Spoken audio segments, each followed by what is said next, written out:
Let's go to some breaking news. This is my last video of the day, and I'll see you guys in the next video tomorrow. So today we're going to watch the suspect attempting to flee and attempting to speed up and get away from the police.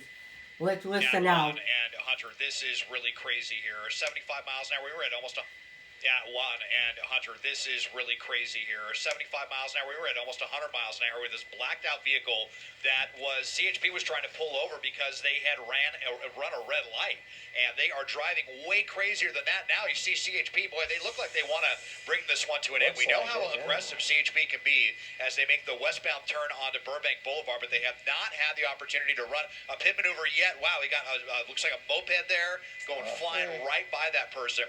Extremely dangerous. I think we're actually trying to get on the 405, and we're almost going to drive into that closure that we were just showing you where that person was killed on the freeway, and they turned back around.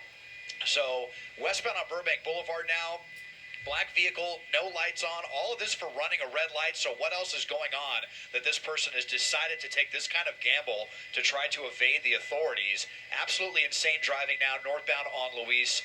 Definitely a scary one right now, 100. So scary, Desmond. We're watching it unfold here, finally turning on his headlights there. But Hunter, for just a few moments there, the lights were off. Well, and Des, when it comes to this, we saw CHP being so aggressive just a moment ago, but it kind of appears that they backed off a little bit. Any idea of, like, have they been doing that, just getting close and then backing off? How long has this been going on?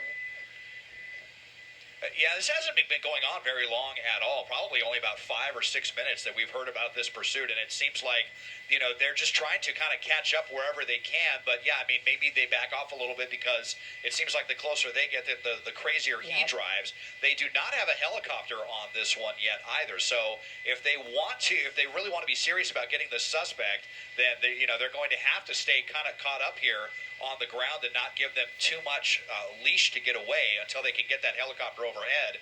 Into some narrow surface streets right now as he gets ready to go underneath us right now. Texhoma Street here at Bullock. This is just south of the Orange Line busway between that and the 101 freeway here. So, there's a lot of cul-de-sacs, a lot of very small streets. Let's look at right here as he's getting ready to, could have been a close call right there. This continues, and again, no one covering this from the air, law enforcement-wise. They're just on it on the ground right now. Well, they're right behind him there. You mentioned the orange bus line moments ago, Des, when we opened up the newscast here with someone who had died after being hit by a car near the orange bus line. This car, for the most part, the driver is sticking to... This car, for the most part, he's been driving recklessly. It started as a... started as a traffic infraction. I'm assuming his driver, he was attempting to flee from the CHP. Driver was picking up speeds at 65 miles per hour on surface streets. Headlights was turned on. He was speeding at 75 miles an hour as we're crossing underneath the freeway. He's on White Oak Avenue, and as you can see, the pursuit went on for a good 5 or 10 minutes. For some length of time, the CHP, just a couple moments, just the last few moments, they were attempting to act like they were going to do a pit maneuver. If they want to get aggressive, that's fine, they can. Now you see the police helicopter from Ninth Sun overhead. It's on pointing right now. I'm assuming he'll bail out in about 3 to 4 minutes. And you see he's at the speed bumps right now, picking up speeds at about 30, 40 miles an hour. As you see the driver eventually speeding up right now. And sometimes when the police cruisers can get aggressive. And he was running a red light. And now what it seems like, they know it's not good, but they have to wonder what more they know about this person. If this person is running or trying to get into another car, if he's trying to get away from the police, they're going to learn more as this goes. Anyway it goes, this is going to come to an end right now because this is serious. Now 2 police officers in trail of that car, and you see they know how busy this can be. The good news is right now, at this time of that night, it happened on that night just last year. He appears to be running into two other vehicles, went past that, flying past that drove past that moped, passed by that moped. He didn't even care.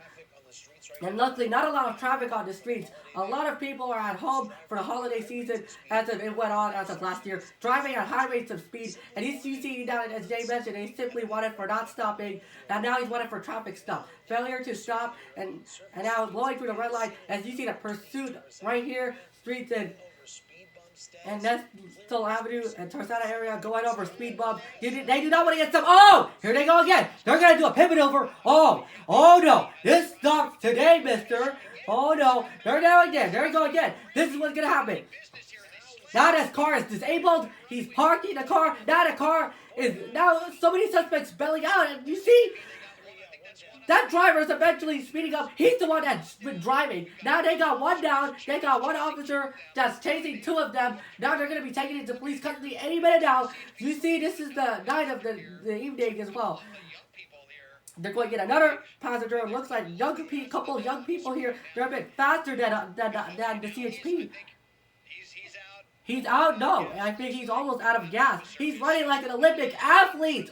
Wow, that officer is still running on an adrenaline. Oh, there he goes again. They get the suspect. They got him so good because behind that tree, they're going to move in and see. I think they got two out of the tree. They have a couple of officers, three people in police custody. Three people are in police custody, running around. The driver was wanted for a speeding infraction. This pursuit, I want to recap to you on some of this stuff. This pursuit went on for about the last 6 to 7 to 8 minutes or so since they started this chase. This is what was coming out. This pursuit went on for about 15-20 minutes. Since the police started his chase, he was speeding at 65 miles an hour, and they were going to get back on the 405 freeway, but you know what? He turned left onto Garden Grove Avenue as well. As you see, as it comes to an end, thank you guys for watching. Check out that video pops up here at the end of the broadcast. And reporting live from the news helicopter and on the ground on the scene as I'm pretending I'm Albert.E.Baldwin. Check out my YouTube channel, pops up here, and my videos pops up here. All of my videos pops up here as well. Check it out. So I want to thank you guys for watching. And I'll leave you with that. Let's listen now. Well, let's see here. I only saw a couple of officers there. Now I think we just have a bystander who probably saw all the commotion going, what the heck is going on right now? Normally a very quiet neighborhood here south of Ventura Boulevard. I think here we've got the officer coming back with the second of 3 people. But I'm not sure that they have that third person because I only saw 2 officers, I think one in each of these 2 cars before these other units pulled up, and we weren't obviously able to follow all 3. They're out here with flashlights, so they may be looking for another person, but definitely 2 of 3, and I believe one of them was the driver of those, and obviously that's the one that they want more than anybody. Yeah, and we're showing our viewers there on the right side of your screen. This was the replay when the pursuit came to an end after basically 2.5 pit maneuvers. Didn't flip the car around, but it definitely brought this pursuit to an end and sent 3 people scrambling and running from the car. We do believe that at least 2 out of the 3 are now in custody, and I'm guessing if they're friends, they know each other, they're going to give up the location of the third person. Look at that, Hunter. Looks like a young guy. 2 and wanted for what? Blowing through a stop sign, blowing through a red light. Now they're going to have a lot more serious charges against them.